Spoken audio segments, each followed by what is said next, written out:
여의도에서 산전수전 공중전을 다 겪고 돌아온 들깨 김성태 전 의원님, 또 눈치 안 보는 진단과 처방으로 속을 뻥 뚫어주시는 미스터 쓴소리 이상민 전 의원님 두 분과 함께하겠습니다. 예, 어서 오세요. 안녕하세요. 안녕하세요. 예, 들깨와 미스터 쓴소리 두 분 모시고 시작해 보겠습니다. 조국 전 대표가 어제부터 공개적인 행보에 좀 나섰는데 2030들 공정에 되게 민감한 세대다 보니까 본인의 사면에 대해서 좀 비판적인 여론이 있잖아요. 이걸 물어보니까 내가 몇 번 사과한다고 마음을 열겠냐. 뭐 서두르지 않겠다는 취지긴 한데 또 이 글만 보면 내가 뭐 사과해서 될 일이냐 뭐 이런 느낌도 약간 들고 어떻게 들으셨나요, 이 말은? 그러니까 이제 8.15 광복 사면이 이루어지고 난 이후 출소하고 나서 첫날부터 이제 아주 왕성한 SNS 활동을 시작했잖아요. 예. 대한민국이 SNS 그 활동에 가장 왕성한 어떤 그런 존재감을 보였던 사람이 바로 조국 수석이에요. 예전에 교수할 때부터. 그렇습니다. 그래서 이제 자기의 그 존재감을 이제 SNS를 또 시작하면서 이미 첫 일성부터가 좀 이제 좀 삑사리가 나요. 쉽게 말하면 뭐 서민 코스프레로 자기는 된장찌개를 갖다 이렇게 사진하고 이렇게 올렸지만은 그걸 뭐 저기 설에 저기 마을 쪽에 네. 아주 그 유명한 주도가 유땡땡 식당이라고 예, 그 그러죠? 아주 유명한 그 된장말이 그 장면만 이래 하다 보니까 지금 또 그걸 요즘 뭐 팩트 체크하는 그런 인터넷 사이트에서 그냥 그걸 갖다 또 공개하고 그러다 보니까 그게 본인의 이제 그런 서민 코스프레도 또 우습게 돼버렸죠. 또 무엇보다도 이제 그런 부분에 대해서 2030들이 아주 반응이 빨라요. 그러니까 이분이 이제 그 자신이 이제 사면 이 더군다나 복권까지 된 고도의 뭐 정치적 행위 사면권을 혜택을 본 사람 입장에서는 좀 겸손해져야 되는 건데 그렇죠. 너무나 당연한 그 결정을 이재명이 대통령이 한 것처럼 자신을 갖다 그렇게 미화시키면서까지 자신의 존재감을 만들어가는 그 부분에 대해서 이 2030들 그러니까 마치 자식에 대한 그런 쉽게 말하는 아빠 찬스 그게 너무나 당연한 것처럼 네. 근데 보통 2030 이 친구들은 전혀 그런 당연치 않은 상황에서 그 수능 시험을 치러야 했고 또 대학을 선택했어야 되는 그런 어려움이 있었잖아요. 예. 그런 부분에 대해서 아직까지 그 공감 능력에 분명히 조국 수석이 문제가 있는 것이죠. 아빠 찬스 이런 거 진짜 민감하거든요, 젊은 세대는. 아니 근데 이제 첫 사면되고 나서 일성이 그 자기가 사면된 거는 그 정치검찰 포갑정 검찰의 그 수사권 오남용으로 그 이걸 바로잡는 말하자면 증명의 계기다 뭐 이런 너무나 좀 황당하잖아요. 예, 아니 그쵸. 본인이 지금 유죄 판결 받아서 저 지금 복역 중에 그 저 과반도 안 됐는데도 사면됐다고 지금 다 나라가 비판 기사가 들끓는데 네. 자기 사면하는 거 찬성하는 사람들은 그쪽 진영 논리 쪽에 그 있는 사람들 때문에 그런 거 아니에요? 그런데도 전혀 뭐 그 유침이나 반성이나 이런 거 없고 또 말씀하신 대로 내가 사과한다고 뭐 마음이 달라지겠냐 그러는데 지금 마음 달라지는 게 목적이에요. 사과하는 게 첫 번째 해야 될 일이지. 네. 그런데 아직은 여전히 저도 사실은 제가 국회의원 하면서 무슨 토론회나 뭐 할 때 자주 모셔가지고 들었어요. 그때 솔법대 교수일 때. 그래도 생각이 좀 반듯한 분이고 그런 줄 알았는데 하여튼 법무장관 그 이후로 쭉 가면서 뭐 재판받고 하는 그런 과정을 보면서 이런 분이 어떻게 저 법대 교수를 해서 많은 제자들한테 정의를 그 가르쳐주고 예. 그 씹어줬나 양심의 그런 것들을 그 제자들이 또 많이 판검사 변호사들 나와 있을 거 아니에요? 그렇죠. 예. 그러면서 우리 사법제도가 이렇게 막 일그러진 데에 크게 기여했겠구나 이 조국 교수가 네. 그런 생각이 듭니다.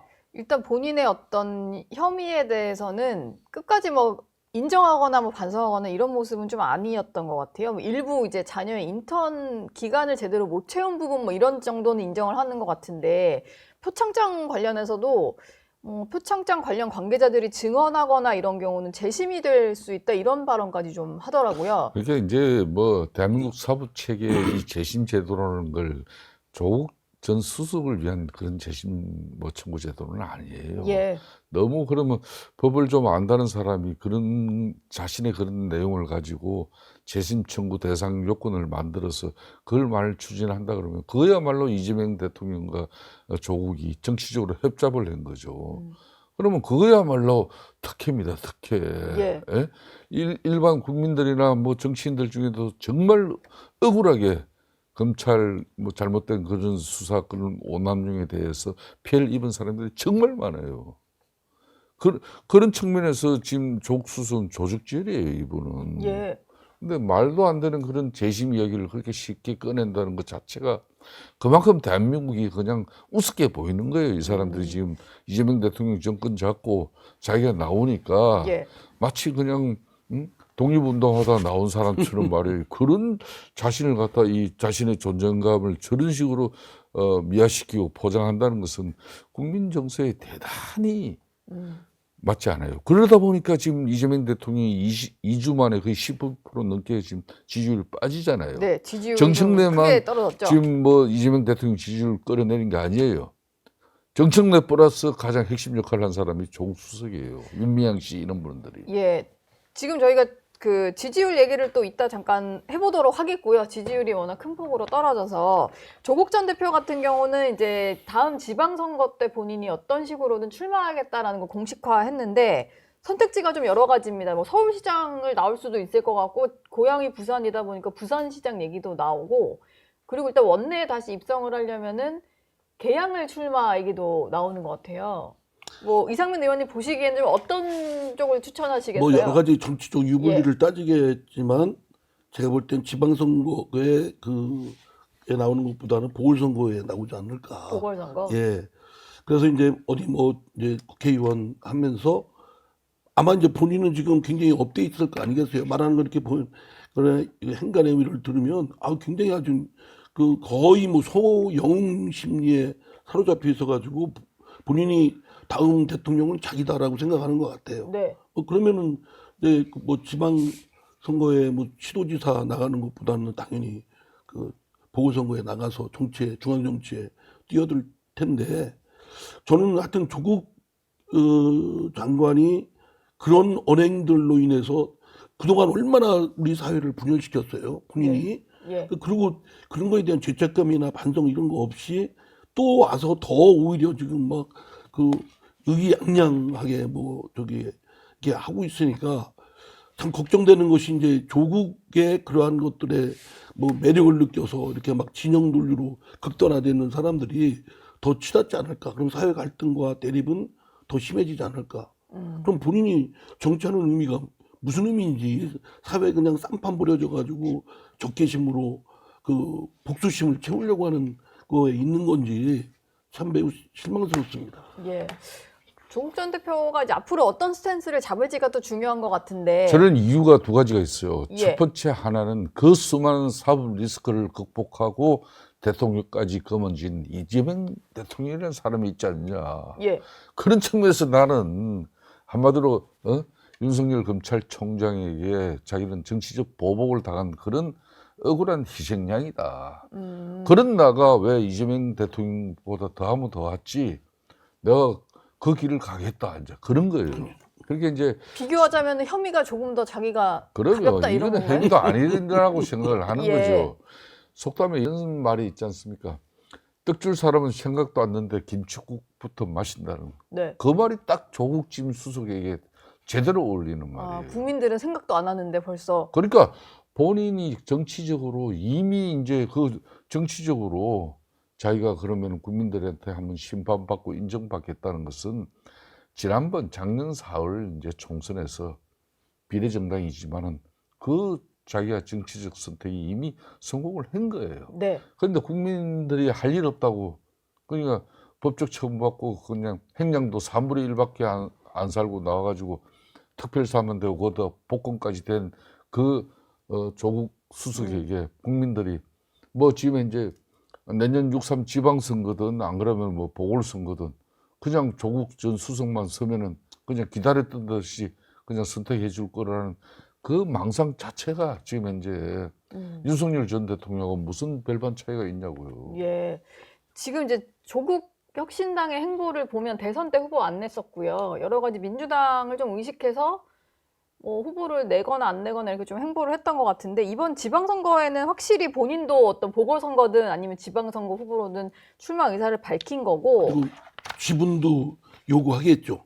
예. 조국혁신당에서는 자기네 세력을 최대한 극대화시키려고 민주당과의 어떤 뭐 출혈 경쟁까지는 아니더라도 그 세력을 지분을 확보하기 위한 여러 가지 어떤 지방선거에서 뭐 그러니까 조국 후보 단일화 이런 식으로 뭐 그렇죠. 좀 뭐 몇 자리를 이렇게. 호남에서는 뭐 지난번에 하여튼 조국혁신당의 후보가 또 민주당보다 더 얻었지 않습니까? 뭐 다명 군수 예. 당선이 됐고요. 예. 그리고 이제 이런 게 있습니다. 국민들은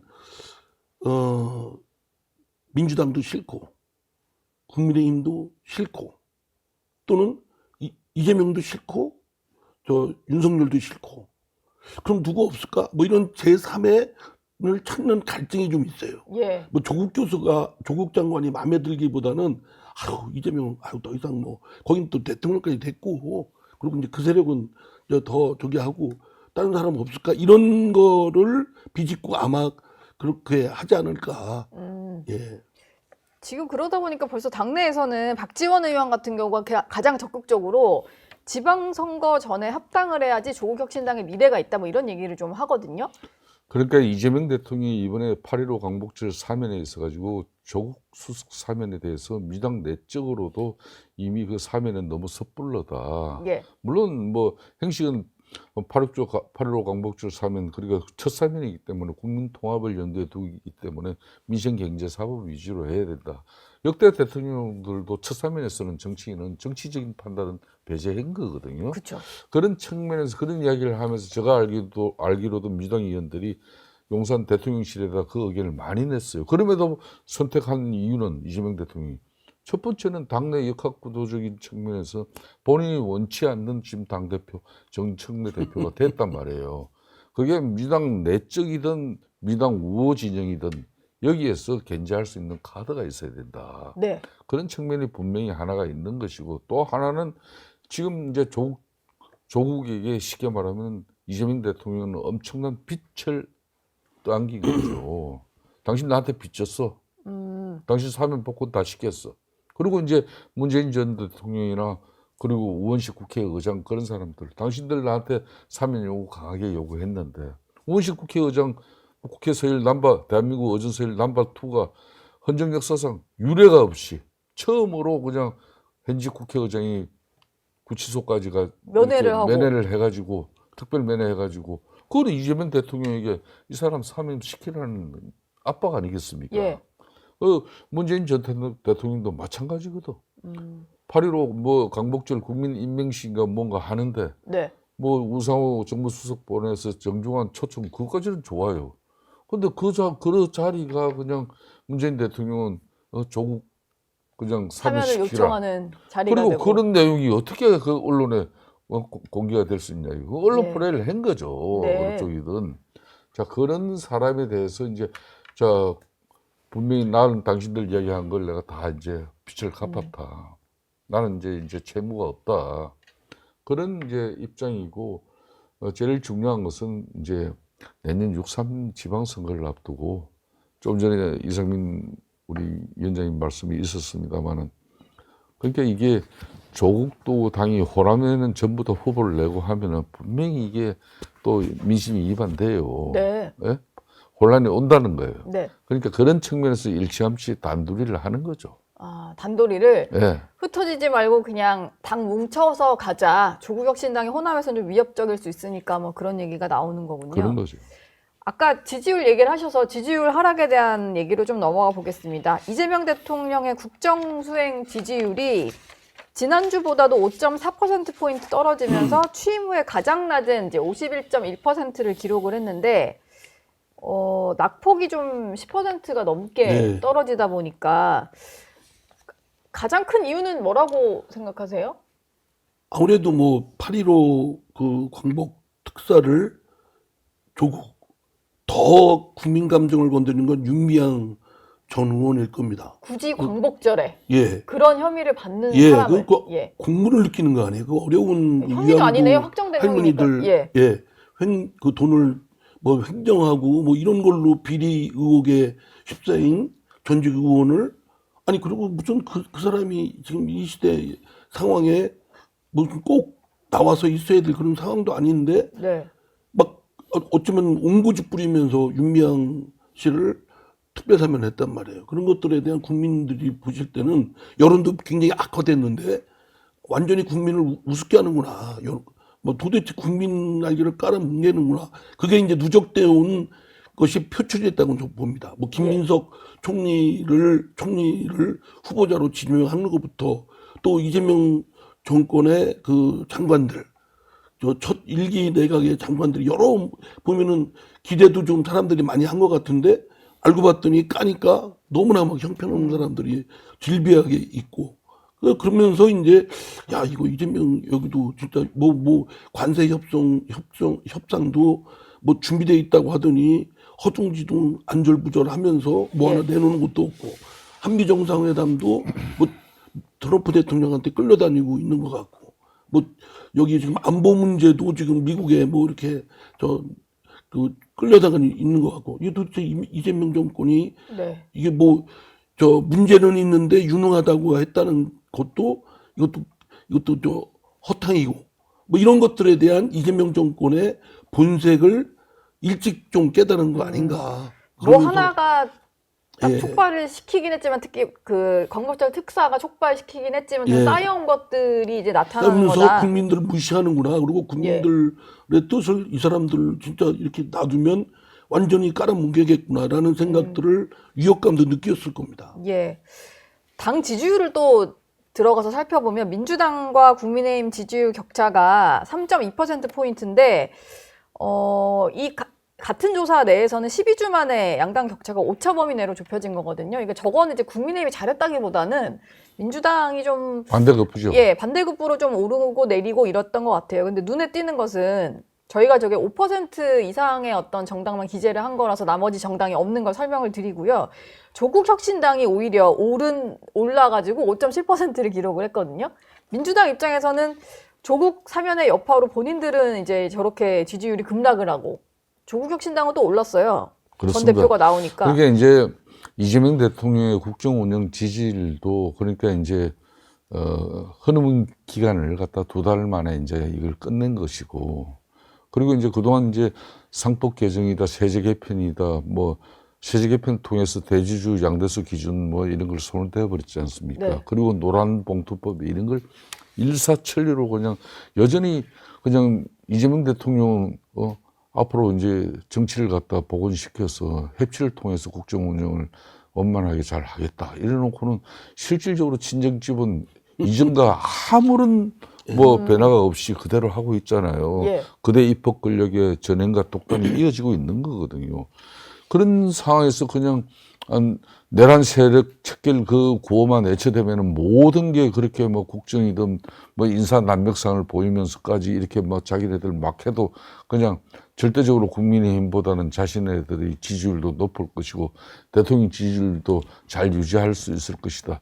이게 지금 망상에 젖어 있는 거거든요. 네. 저는 한번 지켜보십시오. 예. 국민의힘만 이번 전당대회를 치르고 난 이후에 제대로 된 변화와 쇄신의 어떤 그런 핵심 노력이 정말 빼저린 자정 노력이 이루어지고 있구나. 이렇게 국민적인 관심과 신뢰만 회복되면요.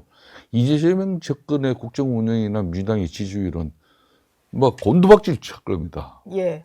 그런 측면에서 이제 저는 이제 특히 정청래 당대표가 이렇게 선출되고 나니까 어느 집권 세력이 집권당 대표가 대를 실종시키는 정치가 어디 있습니까? 대한민국 헌정 역사상 그런 거 없거든요. 야당을 갖다 사람 취급으로 하지 않고 악수도 하지 않겠다 그러고. 예. 당연히 이런 부분이 이재명 대통령의 국정 운영에 대려 엄청난 부담이 되죠. 제가 지난번 예. 방송에 와서 그랬잖아요. 네. 이재명 대통령의 가장 앞으로 머리 아프고 골치 아픈 사람이 정청래가 될 거라고. 지금 그게 나타나고 있다고. 2주 만에 보면요. 딱 그게 여실없이 나오는 거예요, 그냥. 저는 사실 뭐 내란 세력과 뭐 악수하지 않겠다 이런 얘기 했던 거 있잖아요. 말은 그렇게 해도 대표 됐으니까 좀 달라지겠지 했는데 지난번 광복절 경축식도 그렇고 어제 DJ 서거 관련해 가지고 또 행사가 있었는데 정말로 옆자리에 앉은 두 사람이 이제 등 돌리고 앉아가지고 악수는커녕 눈도 안 마주치고 이러는 거예요. 그러니까 이게 참 정치권에 있는 사람으로서 정말 부끄러운 것이요. 이 정치력도 부재한 데다가 그 옹졸함이 일반 사람보다 더 아주 그냥 더 쪼잔합니다, 진짜. 예. 이렇게 하는 모습들. 아니, 그 송은석 원내대표도 사실은 그 비대위원장도 해야죠.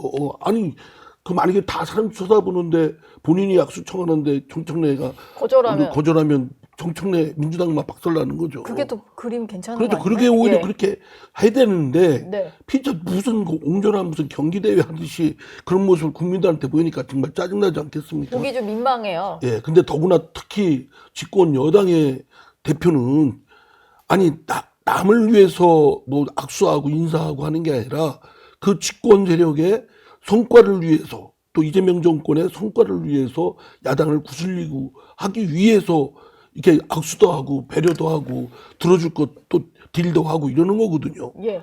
근데 그런 거 안 하겠다니까 정치 안 하겠다는 거고, 아, 이제 정청래의 속마음은 이재명 정권의 그 몰락을 바라나? 이런 생각이 들 정도로 아주 그냥 막 치닫고 있습니다. 뭐 추석 때까지 그 소위 뭐 자기들 자신들이 원하는 강경 세력들이 원하는 그 법에 대해서 완수하겠다. 뭐 이렇게 하면은 세상은 그 혼잣만에 또는 자기 진영에 있는 사람만 있는 거 아니지 않습니까? 그렇죠. 그런 걸 보면서 아, 정청래, 민주당, 또 이재명 하여튼 이 사람들이 지금 짜고지는 고스톱이든 뭐든 그 본색은 아주 그 극단적인 사람들이구나. 예. 이런 판단을 해서 제가 볼 때는 이게 떨어진 거를 다시 한번 뭐 현금 딱 또 뿌리면 그 또 쿠폰 뿌리면 다시 복구되겠지라고 생각하는데 예. 역대 정권들 한번 보십시오. 한번 떨어지면 계속 박스권에서 돌다가 또 떨어지고 그럼 또 떨어지고 계속 그것이 이제 말하자면 악순환의 확대 재생산이 되죠. 그러니까 저는 그 이번에 떨어진 것을 지금 이재명 대통령이나 그 정권에 있는 사람들 또 민주당은 정말 가볍게 보아서는 안 될 일입니다. 이게 이제 정권 내내 크게 아마 동력에 있어서 상실돼 버릴 테고 그럼 예. 할 수도 없어요. 그 뭘 하겠습니까? 네. 일단 정부의 첫 광복절 특사에 대해서는 온 국민이 또 기억을 할 테고 정부 여당을 좀 대표해서 국회를 이제 잘 이끌어야 되는 여당 대표의 행동도 잘 보고 있으니까 근데 정청래 대표는 뭐 그래서인지는 잘 모르겠는데 계속해서 좀 본인이 강조하는 게 나는 이재명 대통령과 각 세울 생각이 없다. 싸울 일이 없다. 이렇게 좀 강조를 하고 있어요. 그리고 본인의 어떤 이제 조국 전 대표 사면을 놓고도 정청래 견제용이다 이런 얘기를 뭐 아까 비슷한 얘기도 김성태 의원이 하셨지만 그런 말이 나오니까 그 얘기에 대해서도 근거 없는 주장이다 얘기를 하잖아요. 근데 너무 길게 쓰면서 이거를 좀 강조를 하다 보니까 정말로 뭔가 그런 속내가 있어서 이렇게 좀 변명하듯이 글을 올리나 싶기도 하고. 그러니까 민주당 지금 현재 정청래 대표나 측근 인사들 그 인식은 이런 게 있어요. 아, 그 수많은 사법 리스크 속에서도 자신의 당, 그러니까 민주당 내에 강성 지층만 등에 업고 가면은 그렇죠. 당대표 되는데 아무 문제 없고 예. 다음 대권 주자가 되는데도 아무 문제가 없다. 일단 그렇게 해서 당에서 뭘 하려면 당심을 잡아야 되니까. 그렇죠. 그런 뭐 나는 이재명처럼 따라 한다는 거예요. 분명한 것은. 예. 그런 나를 갖다 왜 욕하고 탓하냐. 지금 이제 그런 이제 강변의 목소리가 슬슬 나오고 있는 건데 네. 이 정권이 바뀌고 나면요. 이재명 대통령 용산 대통령실 참모들 입장에서도 자기 친정체제 민주당은 그래도 집권 세력이기 때문에 국정 운영의 한 축이지 않습니까? 그렇죠. 그러니까 정권 국정 운영에 대한 책임을 져야 될 집권당이에요. 이 집권당은 국민들에게 원하고 합리적이고 대화 타협을 통해서 정치를 풀어가면서 이 협치 중국을 만들어서 그러니까 이재명 대통령이 국정 운영 그런 계획 과제라든지 이런 실질적으로 민생을 보다듬는 여러 가지 이제 어려운 난벽상을 풀어나가는 그 부분에 대해서 큰 힘이 돼야 되는데 네. 되려 당에서 정청래 당대표라는 사람이 추석 밥상머리 앞에 그냥 검찰 사법 그냥 방송계획 이 뭐 계획 과제들은 전부가 자신이 손에 피를 묻히더라도 다 해치우고 이재명 대통령은 그냥 좋은 대통령의 이미지만 가지고 그냥 국정 운영하세요. 그게 되냐고. 예. 예? 당정일체라는 게 왜 말입니까? 이재명 대통령이 국정 운영 잘못하고 인사 난백상 보이고 이러면은 국민들로부터 지지 떨어지면 당연히 친정 세력 민주당도 지지율 떨어지는 겁니다. 네. 또 이재명 대통령 잘하려고 뭐 협치 이야기하고 한미 관계도 뭐 잘 뭐 유지도 하고 뭐 이런 가운데 국민 통합의 노력도 상당한 진정성이 있어 보이고 이러는데 네. 정책내라는 친정집에서 민주당 대표가 그냥 엉망으로 만들어 버리면은 이 국민들 당연히 이재명 대통령의 그런 뭐 좋은 선정이 묻힐 수밖에 없는 거예요. 그런 측면에서 벌써 용산 대통령실도 지금 고민하고 있는 거고. 예. 근데 지금 정책내 대표 입장에서도 눈치 빠른 사람이 그거 모를 리가 없어요. 그럼에도 불구하고 나는 나의 강성 지지 기반이 절대 흔들리서는 안 된다. 계속 고를 하겠다는 거지. 그러니까 여기는 이제 앞으로 꽤 엇박자가 나올 거예요. 또 조금 있으면 그 뭐 훌륭한 우리 추미애 또 뭐 법사위 위원장님이 절대 가만히 있을 뿐이 아니지 않습니까? 추미애 법사위원장님이 또 계시네요. 그러면 그렇기 때문에 이제 국민의힘이 지금 정신 똑바로 차리고 이게 뭐 찬탄 반탄 이런 이야기 할 게 아니라 당이 다시 합리적 보수의 그런 가치와 근본 기본이 충실한 정당으로 자리매김해가지고 국민들한테 신뢰를 회복하면은 지금 현재 국회에서 107석의 이런 소수 여대 야소 지금 현재 정국이지만 그것도 이겨나갈 할 수 있고 예. 대한민국 헌정 역사상 이재명 대통령처럼 이 절대 권력이 만들어진 경우가 없어요. 네. 여기에도 국민적 신뢰로 국민 여론을 등에 업혀보면은 그것도 이 절대 권력도 견제할 수밖에 없어요. 그걸 이제 알아야 되는 거예요. 예. 뭐 조국 전 대표와 정청래 대표 얘기를 좀 해봤는데요. 광복절 특사 명단에 포함된 분이 또 한 분 더 있었는 최강욱 전 의원입니다. 민주당이 최강욱 전 의원을 또 당직에 임명을 했더라고요. 근데 당 교육연수원장에 임명을 했는데 이게 뭐 당원들 상대로 교육을 하는 그런 데인가 봐요. 근데 그러니까 최강욱 전 의원도 좀 논란이 있었던 인물이잖아요. 그러니까 아니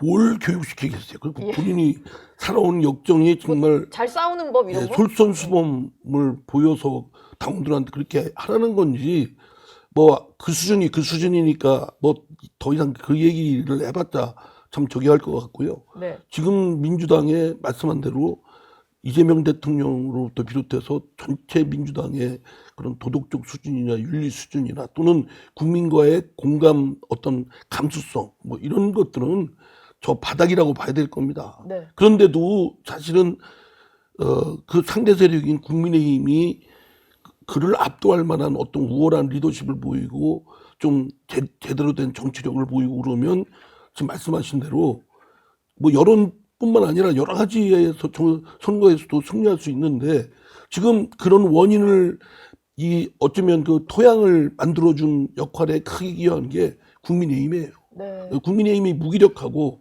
패배주의에 사조해져 있고 그리고 지금 어느 때인데 지금 윤석열 대통령이 어쨌든 정치적 잘못으로 그 탄핵까지 돼서 파면됐어요.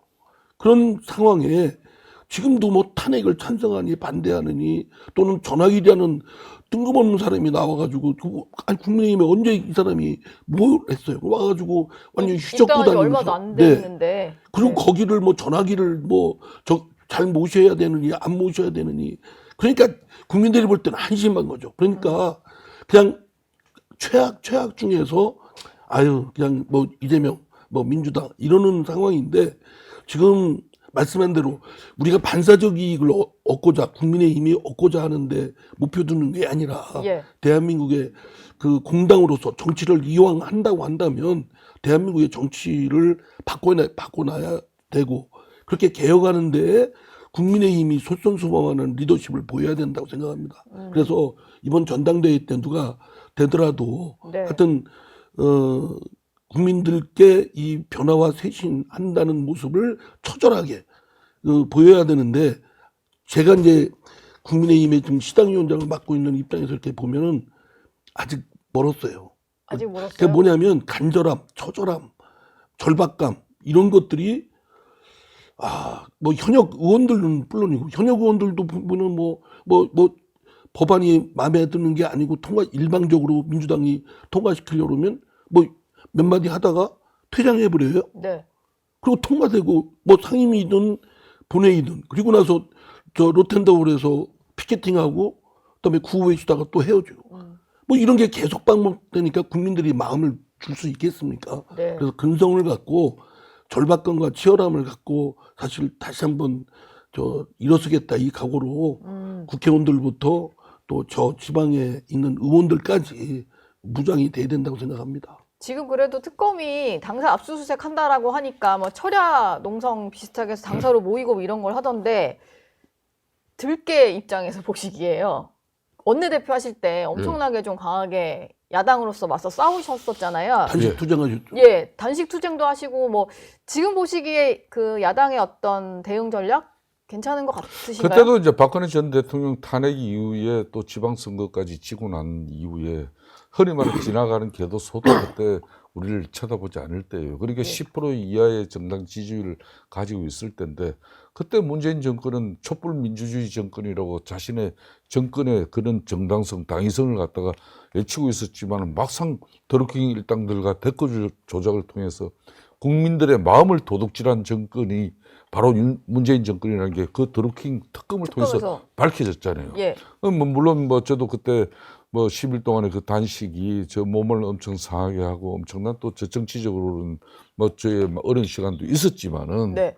그럼에도 지금 현재 이재명 정권과 이 거대 입법 걸린 민주당의 지금 이 폭주는 지금 한마디로 부족함이 없고 뭐 배가 불러서 이게 오만과 거만의 극치를 지금 보여주고 있는 겁니다. 특검도 거기에 올라타가지고 어디 그래도 제1야당의 국민의힘의 심장부 정당을 갖다 그런 명목으로 가지고 압수수색하겠다. 당원 명부를. 그걸 이 당원 명부는 생명이에요. 정당에. 네. 예?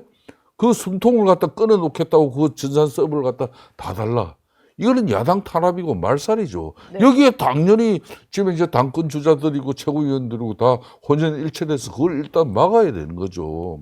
막고 난 다음에는 우리가 이번에 전당대회에서 선출된 이 지도부가 하루빨리 당을 반듯하게 세우는 그런 빼저린 노력을 한다 그러면은 지금 이재명 대통령이 포용 합 뭐 협치를 외치면 뭐합니까? 이걸 바로 뭐 하루 만에 걷어차는 사람이 있잖아요. 정청래 당대표라는 사람이 있거든요. 예. 그러면은 이 사람 상대로 또 이재명 대통령의 허위 기반적인 그런 포용합 해치에 대해서 제대로 공격하면은 국민들이 올바른 심판을 해주게 돼 있어요. 그러니까 벌써 두 달 만에 그 이재명 대통령에 대한 한상과 망성은 국민들이 벌써 떨쳐내고 있는 거거든요. 네. 그러니까 2주 만에 그냥 10% 넘게 빠지는 겁니다.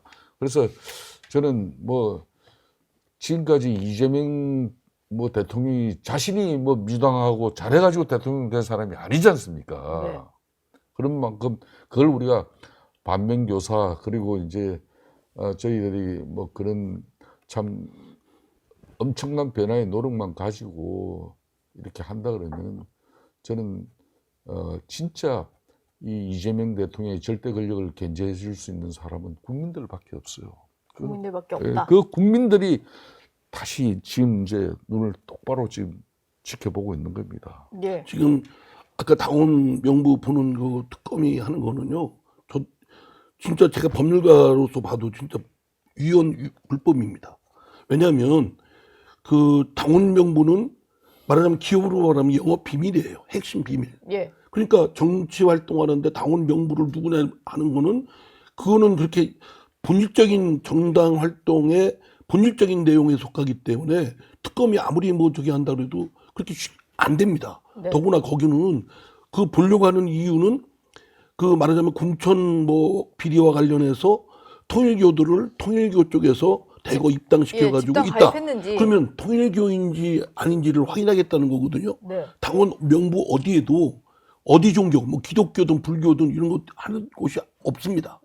설사 있어도 그 종교가 뭐냐라는 것은 확인해 줄 수도 없고 확인해서도 안 됩니다. 네. 아주 내밀한 주관적인 그 자유 기본권에 관한 거기 때문에 네. 그건 뭐 프라이버시고 그러니까 그거는 정당이라고 해서 명부에서 유출해서도 안 되고 알려줘서도 안 되고 근데 그걸 특검이 무슨 초헌법적 기구라고 그 영장 하나 받아가지고 그에 발부해준 판사도 한심하지만 네. 그걸 집행하는 특검은 검찰의 수사권 오남용으로 인해서 특검이 어마어마한 국민 세금 들여서 작동되는 기구 아닙니까? 예. 아, 그런 데가 저 기존의 그 검찰보다 더한 지금 수사권의 오남용을 부리고 있는 거에 대해서는 사실은 국민들께서 이거는 기본권을 어느 특정 정파나 특정 종교를 비유한다는 것이 아니고 네. 누구든지 그러한 것에 내밀한 주관적인 부분에 대해서는 공권력이 함부로 건드려서는 안 된다, 개입해서는 안 된다라는 걸 이번에 바로잡아야 된다고 생각합니다. 예. 이번에 뭐 그래도 많이들 좀 그 내용에 대해서는 아셨을 것 같습니다. 오늘 두 분 말씀은 여기서 마무리하도록 하겠습니다. 오늘 말씀 고맙습니다. 예, 감사합니다. 저희 영상 많이 시청해 주시고요. 좋아요, 구독, 댓글, 알림 설정 꼭 부탁드리겠습니다.